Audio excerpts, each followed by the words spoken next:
Hello and welcome to the Overly Animated Podcast, where we take animation seriously. We talk everything animation here, including sometimes The Legend of Korra, which we'll be getting into right now. I'm Dylan Hysen, and today I'm joined by Sam Quattro.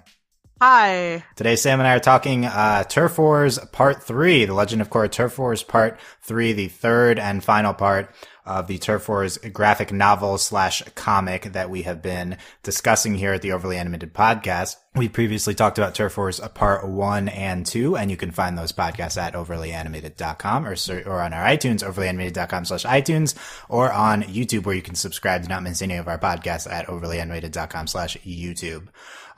We were previously from the spirit world. That's us, and we used to talk about Avatar and Korra all the time. So we are very passionate about these shows and continuing to talk about Korra here in its graphic novel form. The very exciting conclusion to Turf Wars. We'll be getting into everything about Korrasami and the rest of this comic, so make sure you've read Turf Wars. And by the way, if you want to find old From the Spirit World podcast, you can do so at overlyanimated.com/FTSW/feed. That is the link. You sure you want to direct them to that? I mean, if you want to check it out, because Dong Bufang does not exist anymore. People ask me that all the time. It is gone. So yeah, overlyanimated.com/FTSW/feed to find all the podcasts. Anyway. Okay. So let's talk about, Turf Wars Part 3, once again, written by Mike and, art by Irene Ko, among a few other people as well. So, Sam, the highly anticipated conclusion. It was a letdown. It was your overall thoughts. It was a letdown overall, or this conclusion? The conclusion. Why? I don't, because it's just like it goes into a bunch of stuff, and I'm like, this is boring, and you're not giving me the content TM I want. But then again, they have to have a story, and I don't know, dude. It's just I felt rather confused and unattached to the story. Mm-hmm. Yeah, I would say. Okay, I mean, I think that's fair. So, what is the content you want from this? Well, obviously, we all want more Korrasami. We want to know more about LGBT issues in the Legend of Korra universe. We want to know about that kind of stuff. But you're giving me like some lady and some dude, dragon dude. Yeah, who's like trying to kill everybody, and like the spirit portals again, and like they ended on such like a moot point because they're basically back exactly where they started with that kind of thing. Yeah, you weren't blown away by the stunning plot movement in the spirit portal stays there. No, I wasn't. Doesn't that speak well to Korra as an avatar? I guess that's a serious discussion topic, but she got her way, and she portal did. Stays. Yeah. But you wanted more Korrasami, but also just back to part 1 of discussion of like the history of queer people in the Avatar world. Exactly. That is exactly what Sam wanted. Also, the political stuff wasn't that bad. I do enjoy Julie's little plot of her becoming the president. Spoilers. And like, the downfall of Raiko, etc., etc. That kind of stuff was good. I don't enjoy Dragon Man. Yes, Tokuga.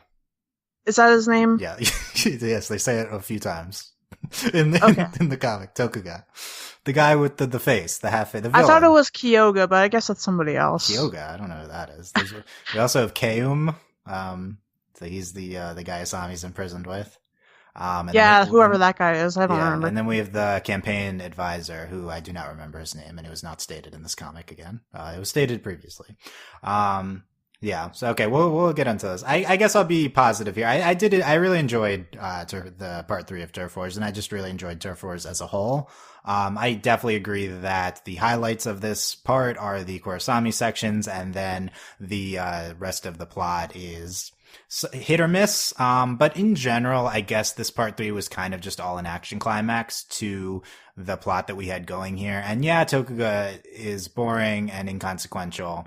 But there's enough going on with the characters that we care about, which I feel like is the main thing. It's like, seeing the people that we're attached to, doing things that impact them in a significant way. So it's like, it's not about Tokuga, it's about like how it's impacting Korra and Asami. And in that regard, I definitely think it succeeded. I hope future Korra properties can tap into more interesting plot lines than the triads in Republic City. We've talked probably in the first two about this enough that this is not the direction we would have taken it, back to kind of the boring parts of season one. But I think given what we were doing, I think it succeeded. And I think most importantly, the Korra and Asami moments were excellent in this part three, although maybe less, in some than the previous two parts, less Korra Asami going on. And I think maybe solely because of that, it would be my least favorite of the three. Just because there's no kiss in here, in this entire part three. There's this incredible "I love you" moment at the end. But other than that, there's not a lot. So there's more to life than kissing your girlfriend. I understand that. So I've heard. But yeah, it just harkens back to like the really boring stuff that was in book one. Like, who cares about the triple triads or the creeping crystals or like random gang of the week? Yeah. What do you think of my point, though, that there's enough other stuff going on? Like you mentioned the Julie election. There's the airbenders at the spirit portal. Maybe if we don't find the spirit portal itself interesting, there's the airbenders there, and there's General Iroh. Was there enough there to at least keep you entertained upon reading it for the first time? I feel like it was too much. Too much, like, things happening? Too much stuff happening. Because what is it? Like 70 or so pages? So you have like the Korra and Asami stuff, you have the campaign stuff, you have the gang stuff, and you have the Iroh, Airbenders, etc. stuff, along with whatever else there is happening. And I feel like 4 plot lines for that is just, you're jamming too much into a small book. Yeah, into an 80-page comic where there's not a lot of text, yeah. Yeah, and it just feels really cluttered and like there's too much happening. Yeah, I can definitely see that. I think they integrated it very well. Like, I think this was a well-written finale by Mike, and they all really played in. There are sections where it's like, this is happening, and then this is happening next to it, and then this other button is happening right next to it. And it's like, okay, that's kind of weird that they're just all, generally when everything kind of converges in the spirit portal, it's like, oh, everything's just happening here, I guess, and that's convenient. But, I think it's written, it's all integrated and written very well. Even if there's not a lot of time to focus on some of, really, I guess, any plot line. No specific plot line gets a ton of coverage here. It kind of reminds me of the ending of Avatar and how there was like how many different plot lines happening in that. I don't even remember. Yeah, I think this is a little bit how Mike writes finales. So I think it's just like constant like flashing to like, oh, here's where these guys are, here's where these guys are, blah blah blah blah blah. Yeah. So, and I guess the question, of course, with the entirety of Turf Wars is like, Mike, clearly a brilliant television writer. Did that translate to graphic novel form? Maybe. And yeah, I think that we're hearing some differing opinions about that. So you seem like tepid on overall how Turf Wars is written. I'm very tepid on everything. In general. Yep. I'm pretty positive on how Mike wrote this graphic novel, but I do think that there's like a version of this that is better. I definitely agree with the overall point that we didn't really focus in on what, in my opinion, what was the most interesting thing of the entirety of Turf Wars was the section in part one where we talk about the history of how the different nations handled queer rights, and that was, and Kaya talking to them about that was like the most interesting, engaging, well done like passage in the entirety of the 3 parts of Turf Wars, and we just don't go to that again. And I think like the reason is because the way Turf Wars is written is as like an episode of TV where like the ending is the action stuff happening and it's the climax. It's like the climactic act 3. So like I get the structure of that. It is just a little unsatisfying though, because I definitely think part 1 was my favorite of the 3, solely for that reason, and also from like the initial Korrasami and the spirit world moments. So it's a little frustrating that it's been a little bit of a downward trajectory. Yeah, maybe we'll get into all that history stuff in like a chibi comic or something, because history is only for lightheartedness. Chibi comic? School time shipping Korra edition? Yep. Do you think we're getting that?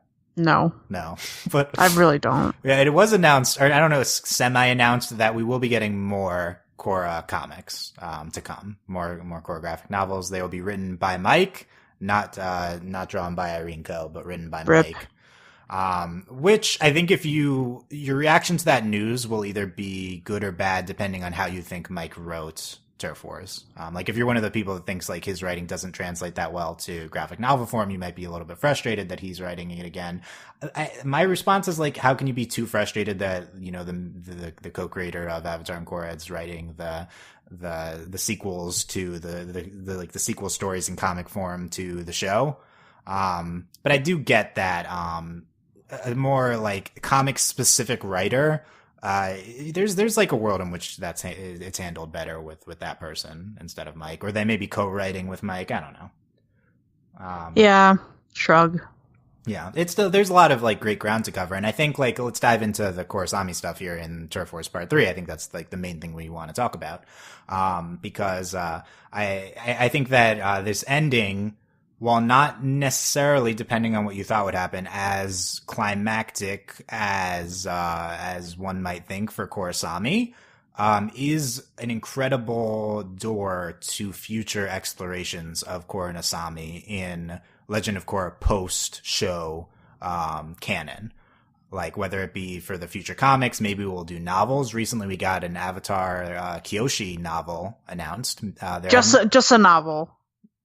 Yeah, a novel and then a sequel novel, and yeah, and maybe we'll get Korra novels. That has not been said, but yeah, maybe eventually we'll get the Korrasami book. That would be great. But yeah, basically like this ending, this Korra has been nervous to tell Asami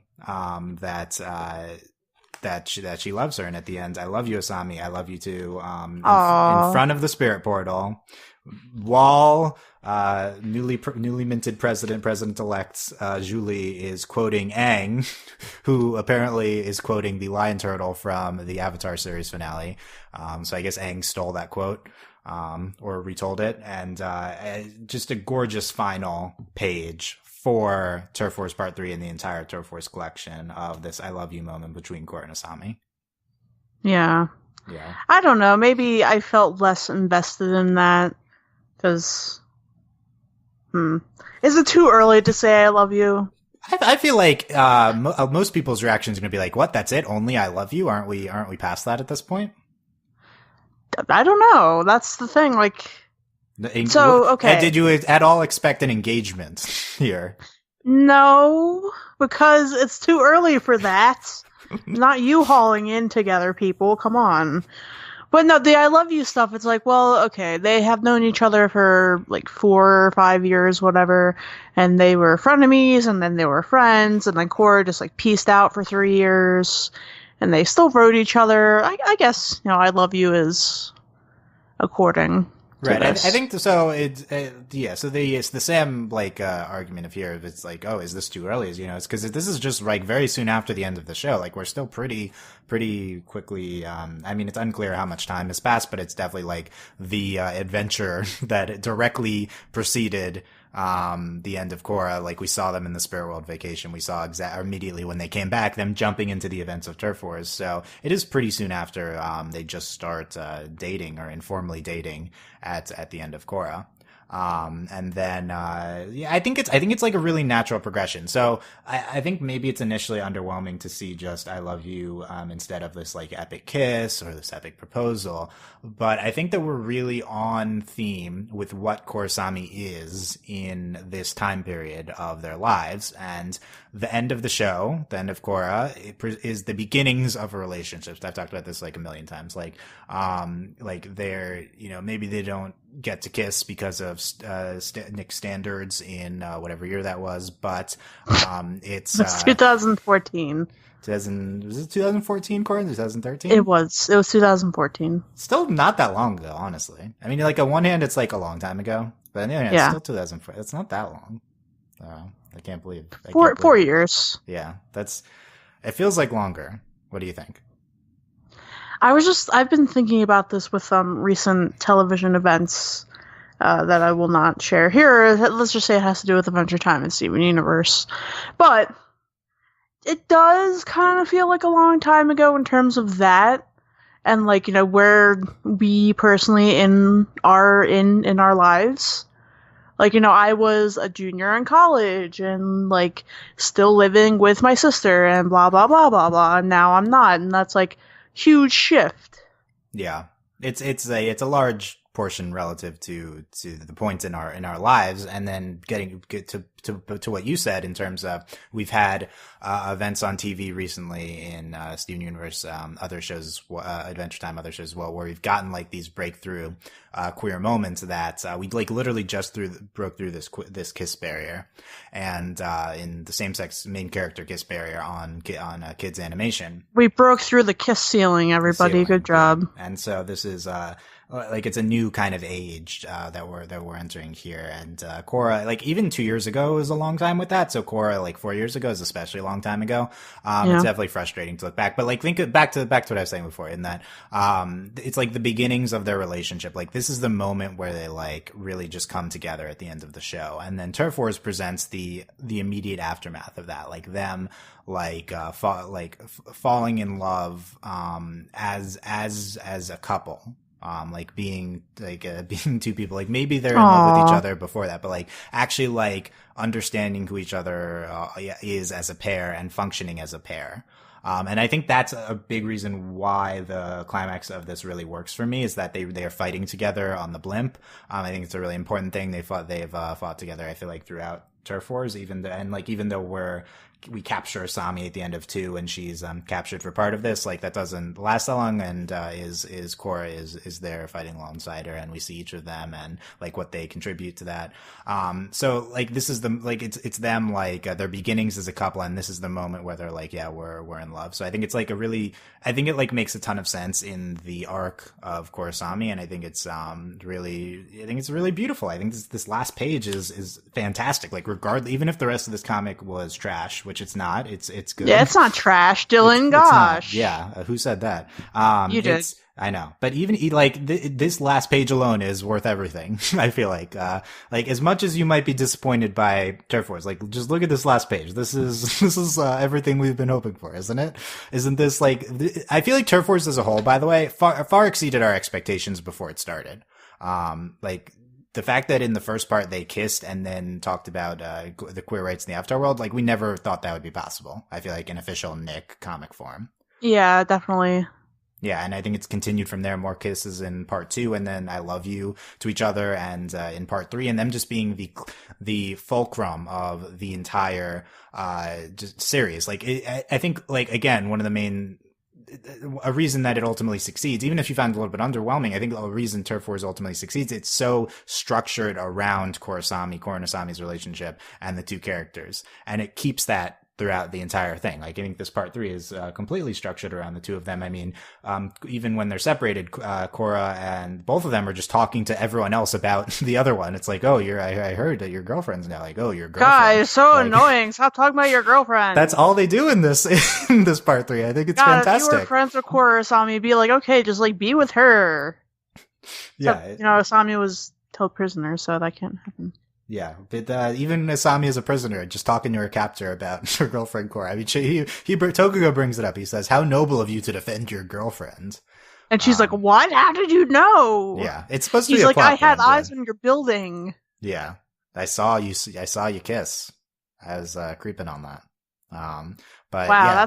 That's disgusting. Don't bring that up. It's literally what happened. But yeah, I know, but like even, I think it's like, I want to say, I think it's really validating. I mean, you could speak more to this to see, the use of girlfriends and the constant referrals to them dating, throughout this comic. I think just like, there's 2 instances of girlfriend here. Tokuga says it later. Asami says, "Get your slimy scales off my girlfriend." Yeah. I also just think I could have never imagined like a Nick property like using girlfriend like that. Like even that's like shocking on its like, and to be fair, none of like Steven Universe or anything uses like girlfriend. Like that's not a term that's been used, I feel like, ever. In any kids show. Mm-hmm. Which is a problem, a thing we need to break through, but it's more just like you show them together, you don't even refer to. No one says I'm gay either. But yeah, just like, I mean, this is another form of that, saying girlfriend. And I think that's just incredible. Like, I feel like this comic really fires on all cylinders in terms of like good representation. I think this is a key component, like saying girlfriend like several times like this. I agree. Now that you have brought up points about it, um, so now that you bring it up, like I am noticing like there is kind of like a girlfriend ceiling and like orientation ceiling and like announcing labels, if you will, because none of that happens. Like, no, we are very I don't know. We're moving forward in terms of like physical affection and that kind of thing, but less so in words. Yeah. And it kind of feels like flip-flop, like maybe we should have done the words first. But I'm not a TV exec. Yeah, it is weird. I think both are very important. I totally agree. But you know, for a lot of younger people, it's like you find the words before the affection. I would say that's how it was for me and for a lot of other people I know. You find, you know, the label you identify as, or you like have a word of like, I want her to be my girlfriend or whatever, before you know, hold hands, kiss them, etc. And to not have that reflected in media is kind of But then again, having the physical affection part is super important as well, because you can kind of see yourself in the future having that with somebody as a younger person or an older person like me, of course. Yeah, but both. Yeah, I mean, I think both very important. I think that the thing you're describing definitely speaks to like the modern, I feel like, internet experience of this. And we are in the modern internet era, Dylan. Yeah, as we are discussing on a podcast, yes. And but yeah, I mean, we have no one says girlfriend in the show, but like here's what Turf Wars does, and it's convincing. Let's reacclimate as to why this is like incredible representation. We have like multiple kisses. We have an I love you at the end here. We have a discussing queer history in the Avatar world, and we also have coming out to Korra's parents and dealing with the like uncomfortable culture of what her dad is presenting, and then a reconciliation with her dad at the end of this. In terms of that, they say girlfriend. There's references to them dating. We see their ex boyfriend's reaction to this here. We see everyone talking about them and like how they're dating now and reacting to that. We see their lesbian Aunt Kaya and her talking to them about being gay. Really, it's just an incredible amount of fantastic things that we don't see anywhere else in kids media still. Very true. Yeah, so like that's to me like this is why Turf Wars a resounding like incredible success, and tells the story structured around Korra and Asami, does all of this in the context of a theoretically exciting plot. Although I do think like these moments that I'm talking about overshadow the plot throughout, which would be the negative side, I guess. But yeah, let's not lose sight of all these incredible things we do. The girlfriend thing is one thing. I mentioned the reconciliation with Tonrak at the end. He says, you and Asami have my support no matter what. Yeah. Thanks, Dad. Jeez, it only took you like me almost dying again, because, you know, that happens a lot for you to say that. As the Avatar does happen a lot. Yeah, were you were you happy that Tonrak said this? Did you have you forgiven him? Not really. Yeah. Because he was like, I know that our traditions can be emotionally stifling, but I want you to know that Asami and you have my trust, or whatever, my support, no matter what. Which is just kind of like a backhanded thing that happens. It's like, you know, your parents saying, I still love you, but I don't, like, agree with it, or whatever, which is how it went down for me, and that's kind of like, that's not a good thing. Like, you should be, not citing your traditions, religion, etc., when your child comes out to you. You should be like unconditional love, and not like, I think this, that, and the other, because that's what the traditions say. And okay, even though I know we can be a little bit emotionally stifling, I'll still support you, but I still believe in this, blah, blah, blah. Which is BS, you know? Yeah, like Tonrak, it's a relevant what the Water Tribe culture is, you are by bringing that up, you are upholding that culture. Yeah. Like you're independent of that. You can just be supportive on your own. And I think that's what's happening in part one intentionally, is like Tonrak is like not able to separate himself from that, and I think it's a very realistic scenario. And then at the end here, I do think it's very realistic in him bringing it up again. I wonder if it's intentional on Mike's part to have him be like this being a good moment, but still having that element of like bigotry in his mind by bringing the culture up, or if it's like a plot reminder to something that just happened 2 comics ago. Yeah. Like I wonder if it was just like just a thing that wasn't supposed to mean that. But I do think it's supposed to be like a happy moment with Korra and her dad. And I think he's starting to learn. Yeah. And it's probably been a short amount of time here.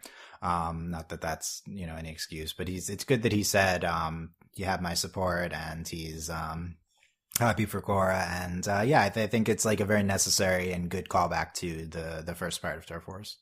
Yeah, I agree. Yeah. Okay. And then, we talked a lot about the I love you, Sami, I love you too. And, this quote from Aang from the Lion Turtle: though darkness strives in the void, it always, thrives in the void, it always yields to purifying light. And, that's the end of the quote. And they're like, hands around their waists, and they're holding hands. But I love you. Yeah. I don't know, like, first, other than the gorgeousness of the panel, like, honestly, like, it's just most exciting to me that this is like, wow, we can just like this isn't like a definitive conclusion for Korra and Asami. This is just like a minor step forward in their relationship. This isn't like a happily ever after for them. Like, there's still more to tell in this story, and it's like, let's see them like dating now that they say I love you. Let's see them like what's their domestic life going to be like? What are they like when they're not like on this giant action mission? See, that's why we need Chibi comics for, so we can know. Let's how about just like comic strips of like their domestic life. There you go. How about we could do the same format. Just we don't need a plot. We just need. I don't think people would go for that. Well, Nick wouldn't go for it, or maybe even Mike wouldn't go for it, but I would go for it. We would buy it. Yeah, I mean that's true. I would. Yeah. But yeah, what do you think of my reaction that it's just like it's not a happily ever after, and it's so exciting that this is like stage 1 of a story to be told in the future. It's only the beginning. Yeah, and like I'm so like excited for future installments of that. I am as well. I'm excited to see what's going to happen in the future with it, and to see if Asami will get kidnapped a couple more times, because that's what always happens to her. Why? But yeah. No more of that. No more of that. Even though she's like a kick-ass damsel in distress. Yeah. But like, no more. Stop. No, we're fine. We're good on the being captured. So we'll see in 2 years when the comics continue. Yeah, when we have what would the next comic be? Not her, because they gave like a little preview, like, oh, this lizard man might be back. Yeah, we'll get back to that in a second. Let's continue. Let's go through the other Korrasami moments. We have Lin in the beginning saying, "I'm sorry about Asami. I heard you two. ... Lin.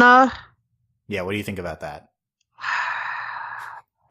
Earlier, like Bolin accidentally outed them to Lin. Bolin. Yeah, but you know my feelings on Lin. I personally think, and it's a headcanon of many, that her and Kaya are or were together at one point, and she's just kind of being like, "Oh, I'm official. I can't like be out at my job." Yeah. Do you think Lynn's comment here at all supports her being gay herself? Yes.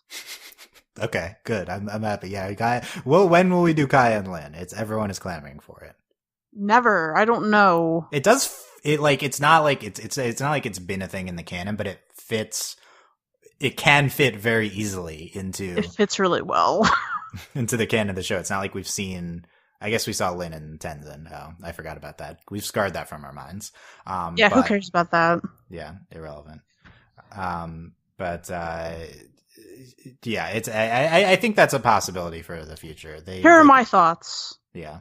Kaya and Lin take Korra and Asami on a double date vacation. and they just like go and like to like a beach or something, and they're just hanging out. I am in. Let's do it. Yeah, into it. Yeah. So that's the next comic. Yep. We've decided. We talked about this moment with Tokuga, how noble of you to defend your girlfriend. I like that even the villain acknowledges the legitimacy of their queerness. Like, good job, Tokuga. Yeah, good job. Weird. Or maybe he was like, "Oh, your girlfriend." Whatever. I don't think he said it like that. I don't know. You can't tell with bold text what they're saying, really. Yeah, true. This moment on the airship, Korra air bubbles her and Asami when the poison gas was released. I thought that was a Korrasami moment. Sure. They touched faces for a brief moment. Well, you also have, as long as we're together, we can overcome anything. And then their faces touch, yeah. After Aww. I thought that was a good moment, too. That's cute. I was surprised they didn't kiss there. Well, it's not the appropriate time to kiss. At the right after almost suffocating in a crashing blimp? Yes. Okay. Not the right time. Not the right time. Okay. And we're saving the best for last. We have Mako talking about Korra and Asami. Mako has said he's only acting weird because his exes are dating each other now, and he hasn't had any experience with that, and it takes a little getting used to. And he says, Mako. But I think that you and Asami are perfect for each other, and I'm the most qualified person to say that. Wow, don't insert yourself into their relationship. I think he's going great until that last line. That last sentence. That's a terrible thing to say. That's such like a straight guy thing. Like, just because you've kissed both of them, that means you're qualified to know that they would be good kissing each other. other. I'm qualified to say you two kissing would be pretty good. That's like, not what Mako. That's not what he meant. I know that's not what he meant, but like... Did you like Mako in this moment? No. No, but is that because you never liked Mako, or is it because did you think this was as good as Mako is gonna get with Korrasami? I mean, hopefully one day in the future, whenever Korra and Asami have kids, he'll be like Uncle Mako. Yeah, that would be nice. But we're just not there yet. Not there yet. The wound is too fresh. Yeah, I think this is very mature of Mako. I agree, but like, that last line, bro. Yeah, well, let's ignore that because it wasn't supposed to be like that. I think you and Asami are perfect for each other. It just took a little getting used to. I think Mako is written very well in Turf Wars in terms of Korrasami. And I think I think he would be weird about it at first. But if Mako new Mako, good guy, in the second half of Korra is, I think this is a good reaction from him. Yeah, why not? Yeah, I think, we're happy with Mako. We're sure for the first time. Yes. I mean, okay, it wasn't Mako who was like the bad guy throughout most of our Korra experience. It was more the shippers. Let's put it that way. Yeah, not really Mako's fault. We didn't love him in books 1 and 2, but he was like what, 17?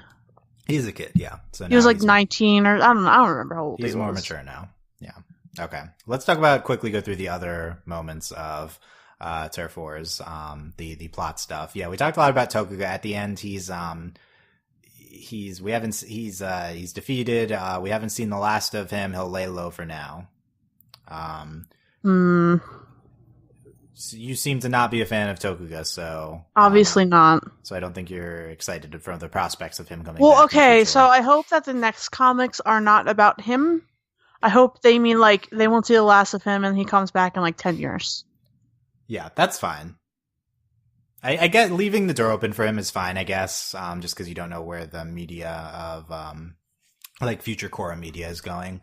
I think he wasn't ultimately that successful of a villain. Like, I think his design is cool, but he has nothing going on narratively or characterization, really, I would say. It's really he turned into a lizard man. The end. Like, the most interesting about him is his relation to the spirits based on his spirit scarring. But so in that regard, like bringing him back as a vessel for spirit storytelling, spirit world storytelling, I think is fine. But like he didn't end up being an engaging villain. On the plus side, he was not a hindrance to the plot at all. I think he was just fine. He was like there, like that, like it could have been worse given book 2 of Korra. We've seen it worse. So, I don't like this ending, Tim. Like, we might see him again because, like, we're done with Tokugo. We don't need to do more here. But, whatever. That's my reaction, is whatever. Same.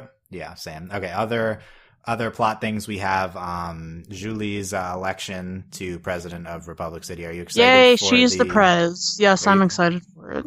Julie's reign here. Yes. Yeah. She gets elected by this docu-mover that Varric helps film, and we see her saving a kid.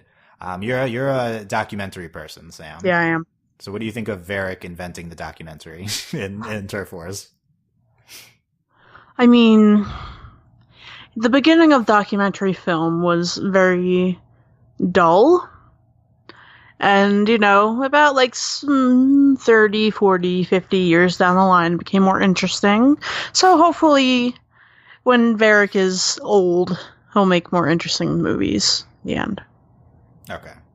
Would you watch the Julie presidential campaign documentary? It would probably be like propaganda, really. Oh, yeah, it's definitely a propaganda documentary for sure. Yeah. I mean, I would probably watch some of it, I would say. Yeah, Julie, great throughout Turf Wars. I think it's a good spotlight for Julie, and we're excited for her presidency. We'll see if we see that in any media. Yeah, presidents. President Julie. Rip Raiko. Yeah, what if Raiko comes back like seeking revenge?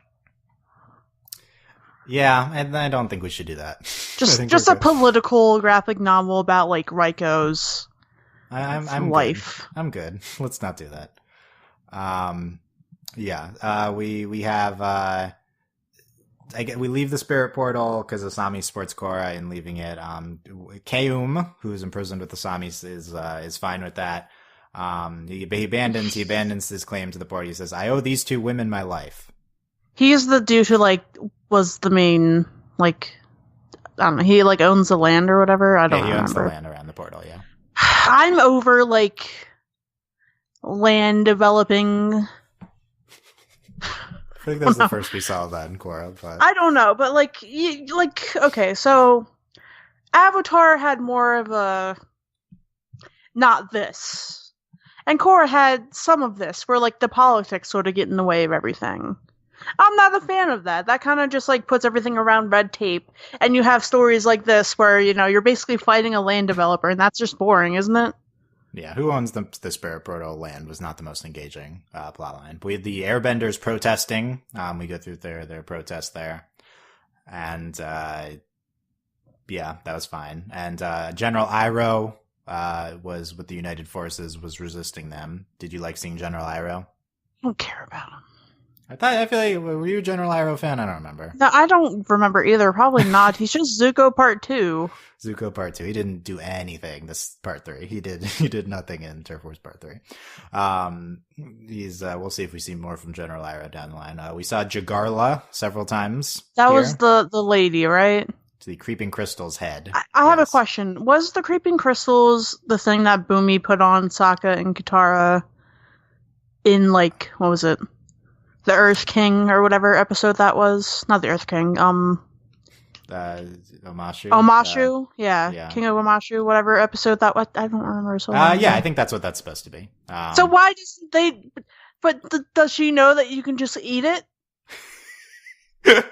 No. Because you can. I'm going to look it up. Maybe it's not supposed to be that.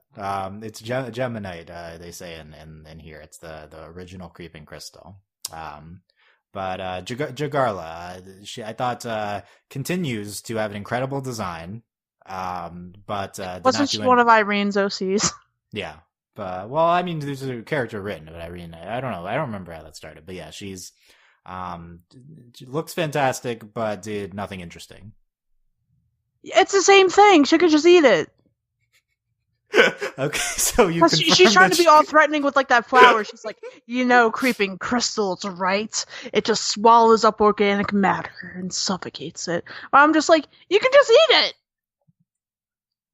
Okay, so we've determined that we should have eaten the.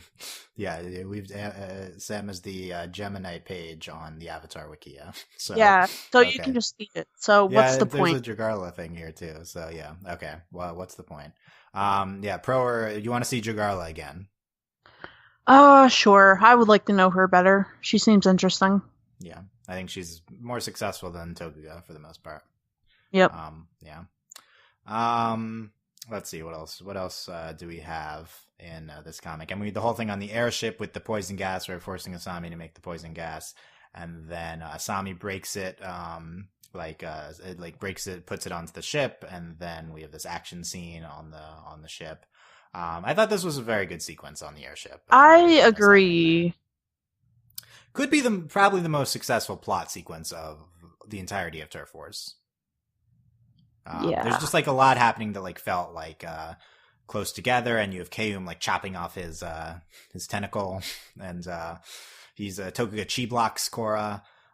We had the air bubbles. Asami driving the ship while this is happening.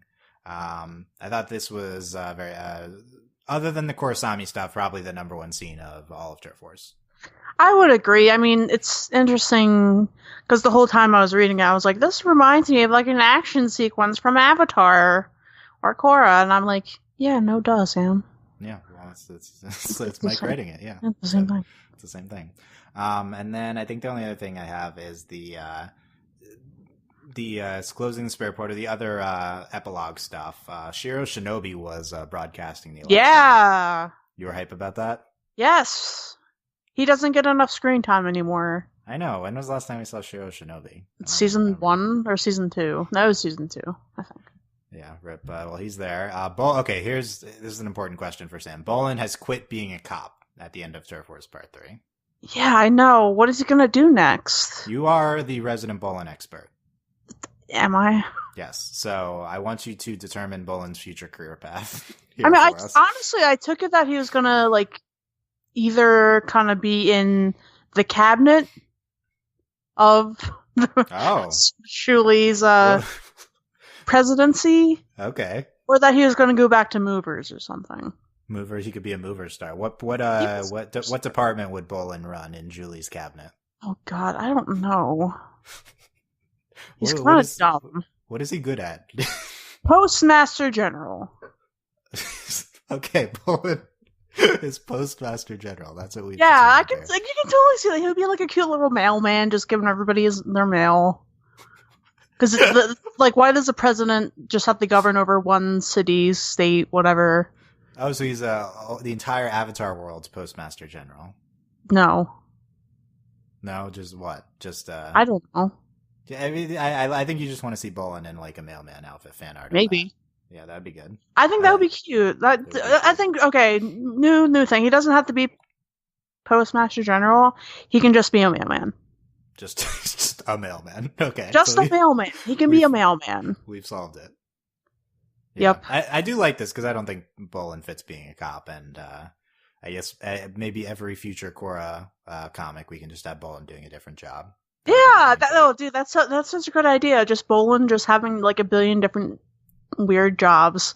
Like he'll be a mailman, and then he'll work at like the zoo, and then he'll like, I don't know, try being like a department store owner or whatever. I think probably that's what we're gonna do. I think I could see Mike doing that. Oh, Bolin. Okay, let's get the fanfics out there. What careers will Bolin partake in? Oh, I've seen like Noodle Shop AU ones that were pretty good. Maybe he will own a noodle shop. Wow. Yeah, I mean, going back to season 1. That's when I was reading those fanfics. The Bora fanfics. Mm-hmm. I still have a lot of them bookmarked. Dylan, it was 2012. I was like 17 going on 18. Look, I don't blame you for originally being Bora, but I think we've moved past that now. Don't at me. Okay, I won't at you. Okay. Yeah, I think that's it we've covered here. Let's get Allie's opinions on Turf Wars. Let's bring in Allie. Martin could not be here with us tonight, but she says, the writing was all right, boring, but to be expected since they're focused on the Korra-Simon relationship first and foremost. I want to be optimistic about the upcoming comics now that the gay has been addressed properly in story format. Hopefully writing/plotting will have more time and room to become fleshed out, depending on how long they intend to keep the comics going. Also, hopefully Korra and LGBT will stay consistent through in the background of an actual story again, depending on how far they're going to take this. Or maybe Korrasami will split up and the world will end. Who knows? Tune in next Wow, week that's to not find going to out. happen. No, we cannot break up Korra and Asami. Yeah, Allie, they're going to be together forever. Stop. Yeah. Or maybe they will break up and they'll start to date other people, and then they're like, I miss Korra, or I miss Asami, and then they get back together. There you go. Let's just do that in the next comic. Let's have it just be a relationship drama the entire time. Let's do it. We would be like, we don't need the story. Like, we could just do that. Yeah, a person can live off of just a ship. Let Korra relax. She's been doing Avatar stuff nonstop for the past 2 years. Like, exactly. I don't know. There's a time skip, but let her just be her and like have a girlfriend, like take her out to dinner, and then like have stupid fights, and then have to sleep on Mako and Bolin's couch because they get into a fight, but then they make up and then they love each other. Yes, do it. See, it's that easy, Mike. Nickelodeon, these comics will sell like hotcakes if you follow this advice. Yes, Sam is outlining it for you. Yeah, exactly. Like, come on, like, dude, everybody loves relationship drama. I agree. That's why there's all the fanfics. Exactly. Okay, let's do it. Ali says about the Mako scene, perfect, good explaining / wrapping up of initial awkwardness and Mako being grown up and mature about everything. Bro TP is back in business. Okay. Is that what we're calling Makora now? Bro TP? No, because you had to say Makora, so. Who? Okay. Ali was not a fan of page 33, which is when the action scene of when they bust into where Asami is being held captive. She didn't like the art on that. The bending in there. Yeah. It's like a. It is a little bit silly. It's like fizz, crack. Yeah. Compared to the stuff on the ship later, it's definitely like a lot worse. But I don't know, whatever. In general, I think that Irene's art has been incredible throughout the 3 of these. Yes. Yeah, definitely. She says about this air bubble thing that we're talking about later. She's an angle that I hadn't seen elsewhere, which is that Korra using and reversing the same tactic that caused her emotional and mental trauma and literally almost killed her 3+ years ago to save her and her girlfriend from certain death is iconic, and no one can change my mind. That's what that is pretty iconic. I agree. That's it. I love that take by Ali. Yeah, like the air bubble not being used to suffocate, but to breathe life into. The one she loves. That's pretty deep, poetic. Yeah, I think there's more depth than we give this credit for from Mike's plot here. I mean, yeah, but I'm dumb and I don't. I also did not think of that until Ali said it. So yeah, exactly. Only Ali picked up on it. Ali says about Tokugar, they really need to keep Toku around as a character / have him come back in the next comics where they're going to the Fire Nation in some way. Is he gonna go to the spirit world and try to make an evil spirit army against human nations and come all out surprise? You thought you'd seen the last of me? Are they going to the Fire Nation? I don't know if that's been confirmed, but that would make sense. Is that the take we're supposed to get from that? I've seen some speculations about the Fire Nation. I don't think it's confirmed, but I would like to go. We've been waiting to go to the Fire Nation in Korra for forever. But yeah, I don't really know what we're doing with Tokuga. Oh yeah, so we haven't talked about the bequeathing of the portal land to the Air Nation. Is that what happened? Yeah, they give it to Tenzin and the Airbenders. So they own that now instead of Keum. Ali says, is calling / essentially stating the Air Nation one of the most spiritual people by giving them a monopolization of the Republic City portal can be considered prejudice against the other nations that associate with them. Do Northern and Southern water tribes have the same mandate going on with the spirit portals in their area? Since the Earth and Fire Nations seem to be left out, is it going to be a potential issue in the next comics? Probably not, but being an Earthbender, I'm a little peeved about it. So congrats the Air Nation. Okay, so the Earth and Fire Nations do not have portals, spirit portals. So so should they all get portals? Is that what we're saying? I don't think it really matters, though. I think that if this was a thing that had any significance, then yes, we should equally distribute. Everybody should have portals, and they should just like create a subway throughout the portals to get to the nations faster. The end. I mean, really, it's fast travel. Yeah, but that's like dumb. This is the apparating in the Avatar world. It's just we're traveling through the portals. I don't know. Are the portals next to each other in the spirit world? No, right? They're in different locations within the spirit world, so you'd have to travel within the spirit world. Yeah. I'd like more info on the spirit world in the next comic too. I don't. Good. I feel like I've had enough of the spirit world. We've done a lot with it in Korra, but we haven't done like specifics. I don't know. Yeah, but that's like the thing. Like, I don't care. I don't think they're gonna do specifics. Also, like they made this eel, Spirit One, which I don't call him that anymore. The voice of the spirits here. And he's the spirit president. He's the spirit president. Yeah. Is Katara still the president of waterbending? Yes. Okay, noted. She is. Yeah, will we see Katara again? Well, you know my take on that. Don't kill her. No. Like, she should have been dead, but, you know, she's alive. Not, okay, so in retrospect, I see that that's kind of problematic to say that, but she's old. You wanted the drama. I wanted the drama. I don't. I want the drama of death. Just fluff. No, drama of death. And then who's going to be the waterbending president now? I don't know, maybe Kaya? I guess Kaya, yeah. That'd be good. More Kaya in the next comics as well. And then last Ali says about the ending, good, gay, good. I would have liked another kiss. Also, Loki sort of thought Korra was getting ready to propose, but Lamau no. But it was gay and good. Bring back Lion Turtle / end quote on Julie, the optimistic, future inspiring. Okay. You don't have to be kissing your girlfriend all the time. I mean, you don't have to, but when you want to. Yes. If it is consented between the two of them, yes. Yes. Yeah, I mean, I think it's like somewhat powerful in that this part 3 can be so gay without having any kisses, while part 1 and 2 had multiple. But also it would have been nice to see one. I don't know. It's good.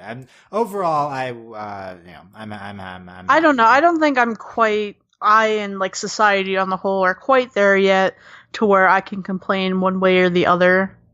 Because it's like, you know, at least we have the representation, right? Like, but, you know, that's neither here nor there.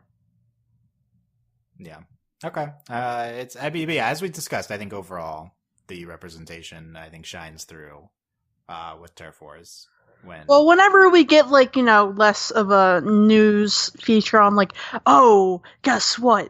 This cartoon had 2 girls kissing, or whatever. And whenever that becomes less of like not like a newsworthy thing, but like less of a thing that like kind of rocks the earth and more of like a commonplace thing, I think that is when I will personally be ready to formally criticize things. Yeah. While it's still being like, while it's still breaking ground, it's hard to criticize when it's unprecedented. Yeah. Exactly. Yeah, I agree with that. I just find myself happy at the time being for the things we are getting that are being like progressive and advancing it. But I also understand if people want to criticize it as well, because it should be everything should be evaluated from a critical everything should be criticized all the time ever. That's what podcasting is for. Exactly. Exactly. Okay. Last thoughts, Sam, on Turf Wars Part 3. I feel like I did have a last thought, but then I forgot it. Okay. So I think oh yeah, I remember it now. So why do all of the air bison just have "rar" as their onomatopoeia sound? That's your last thought? Yeah, because they all say "rar."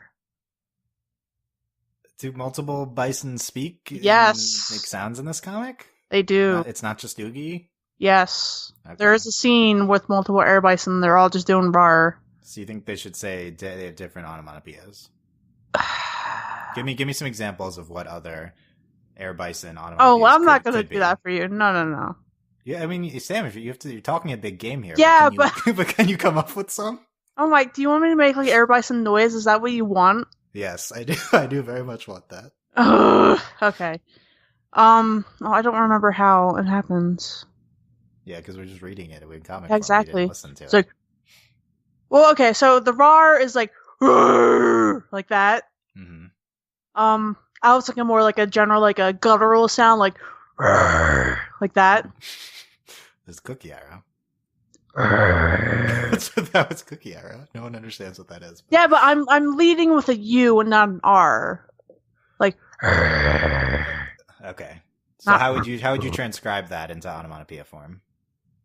Probably just the word ugh. So just say ugh. Yes, ugh is better than rar. Rar is multiple like H's or something. Yes. Okay. They're not just being like ugh, like yeah, not like. That's what the bison are doing. That's hire me for your Sky Bison voice acting. Quite D. Bradley Baker levels here. Was it talking? No. Was it saying words? No, it doesn't. What if the bison did talk? Would that be good? They do in Aang's dream. Would that? Oh yeah, they do, but that's different. That's different. Yeah. Hey, so that's. I love you. That's what that. Yeah. That's what Appa says. Yeah, that's what Appa says. He says, "Aang, I love you." He sounds menacing in that voice. I'm sorry, I just don't have vocal cords. I guess.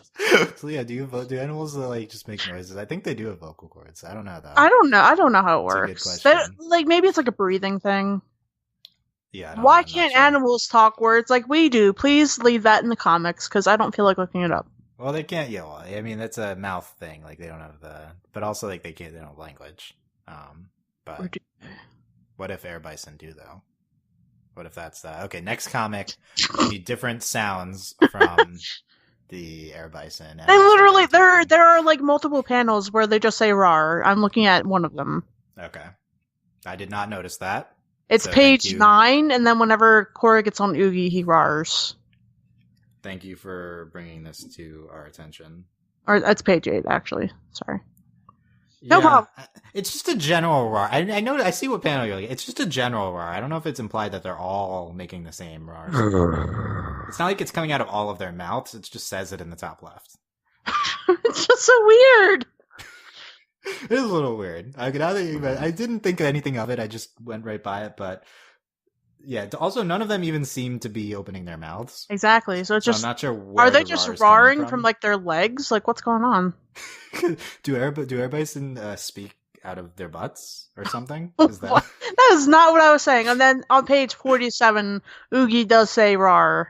Yeah, that one. That's the one I thought you were referring to. No. Yeah. Okay, thank you, Oogie. No problem. Again, you. hire me if you ever need any air bison vocals. That's a frequent request that people. Nobody ever needs that. You can do it yourself. What about for their fan projects? Of, I mean, air bison stories. I don't know. Are we shipping the bison? No. What else would you write stories of? I don't know. Maybe it's just like that core episode where the kids go off on their own. Or like what do you call it? Homeward Bound or something. Where like obviously we'd Appa's Lost Days. New fan project. Homeward Bound, but with Oogie, Naga, and Pabu. There you go. Take that one. Surprised we didn't do that core episode. To be honest, animal solo episode sounds like something. Yeah, how come we didn't? I'm thankful we didn't. I guess because Korra didn't really have any filler. Yeah, if it was Avatar's style, we would have done that. This. Well, one can dream. One can dream. Okay, so I'm glad that we got into this important topic at the end here. So. Yeah, because I was like, I know there was something I wanted to talk about that was kind of dumb, but it wasn't the crystal thing. I'm glad you remembered that. Yeah, me too. Important.